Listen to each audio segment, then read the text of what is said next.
That's what I'm fucking talking about. That's what I'm talking about. Hype. I'm excited now. I am excited. Shokugeki no Soma chapter 178. I'm a little excited about that ending of the chapter, but at the beginning of this chapter, it's a pretty calming chapter. It's a chill chapter. They've passed the exam, and I noticed that what I'm enjoying most about this arc is everything that happens in between the challenges. I love the character interaction between Soma and company, and like it's just really cute, really nice. Really, they show the good character development in some characters, and they show the friendship balance and just the characterization between everyone, the interactions. I really am enjoying everything that's happening in between the central challenges. Not so much the challenges themselves, but in between. I'm really loving that. And also, this arc is very centered around Erina and her character development, which I like, and I'm glad that they added in Nekumi, because you had after they finish their challenge, they're allowed to look around in the city and basically go sightseeing, because they have a couple hours to spare before they have to get onto their train. And they split off in groups. You have Soma and Aldini. They can go being the diner duo. I really like that. They want to go try all these kinds of food. Those guys are like best buds. I really like the dynamic right there. Then you have Megumi, Erina, and Nikumi, and the other Aldini brother. I keep forgetting his name, man. Sorry.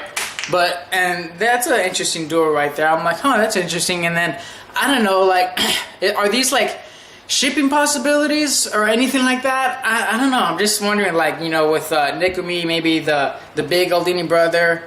I don't know, because like you see her blush, like not if it's blush, but it's like, oh, this is an interesting group. Maybe because she's blushing because Erina is there. But you see, it shows Mito-san in her development, showing that she still has a lot of admiration for Erina. And I'm wondering if Erina deserves the admiration that she's getting from Nikumi, because she kind of like cut her off after she lost to Soma. But the thing is, she was going to cut her off anyway, because part of the deal was her leaving to the Dawn. It slipped in my mind. Was her leaving to the other group to go join the other club. She was going to cut her off anyway, but she kind of felt bad about cutting her off just for losing. And I'm thinking, does Nekumi, should she be giving her this admiration because of back then? I think Erina deserves it now because she's a much better person. But I like how Nekumi gives her this admiration because she thinks that, she wonders how has Erina been able to been so proper with all the pressure that has been put on her in her entire life, where Nekumi kind of acted like a hussy. You know, they both come from well-off families, and they both have gotten so much pressure on them, where one has stayed classy, so to say, the other one has not. So she's really admired her for that, and she still thinks she's an awesome person. And so they both open up, you know. Erina's like, oh, I've never really looked around whenever I went places. It was always a business thing. I never realized how beautiful the world was.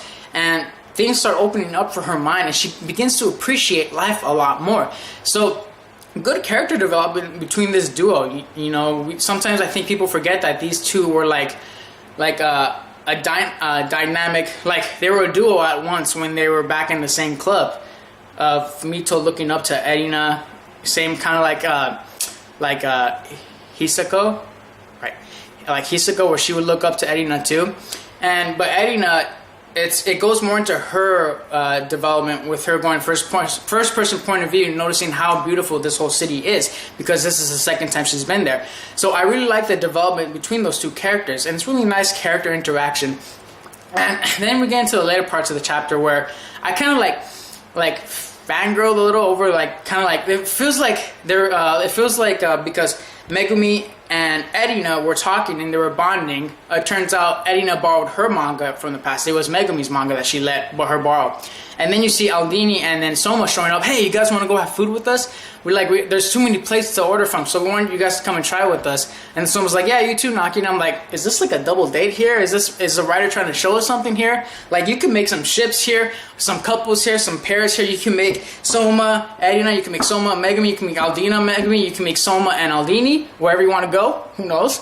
I think that's just really cute. I'm like, is this like I was just like, oh my god, romance, you know, like maybe it was romance, maybe I was looking too into it, but I didn't like how they skipped the part where they ate dinner. I'm like, oh man, I wanted to see that.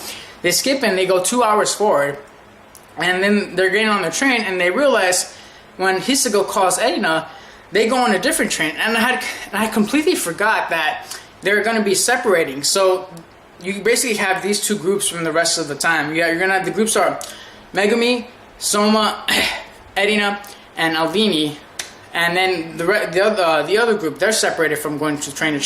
And at first, I thought that they had duped them into taking a different train, or like Central had cheated somehow again by like having them go on a different train. I was like, no, they wouldn't do that. That's too low, even for Central. I even thought that at the beginning of this chapter, where I'm like, oh, I hope Central isn't going to do something where they make them forget their train somehow. I'm like, that's just too low. Because then when you do that, you're going to start taking away from what the story is all about, where the battle is on the kitchen. And here you're doing it outside the kitchen. I'm like, fuck that. I hope that doesn't happen. They didn't happen. I got tricked a little. I was like, oh, no, did that happen? But no, they're going to be disperging. So I'm really looking for, I almost forgot. Okay.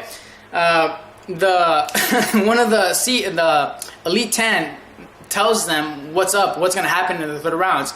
And apparently, she says the rebels are going to be facing off with the Elite 10 of Totsuki. I was like, oh, that's awesome. Yes. Oh, this is something I've been wanting to happen. But what I'm wondering is it just the rebels versus the Elite 10, or is it the whole school going to face off? Because if it's just the rebels, I'm like, why just the rebels? I mean, I know you guys, they're a threat, but like to put them against the Elite 10? Damn, you're sending them to the Lions then. That's kind of fucked up. I'm just like, how are they going to do this? And I know they want to get them out of this, but then if you do that where it's just the rebels versus the Elite 10, is it going to be rushed? Like, this whole arc, like if they're going to go straight into battles with the Elite 10, is it feeling rushed in some ways? Like, I'm excited, but I'm like, this is going kind of fast.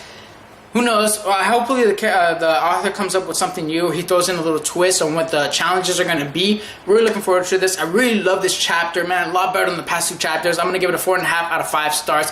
Really love Shokugeki no Soma, chapter 178. That's my review, guys. Fantard out.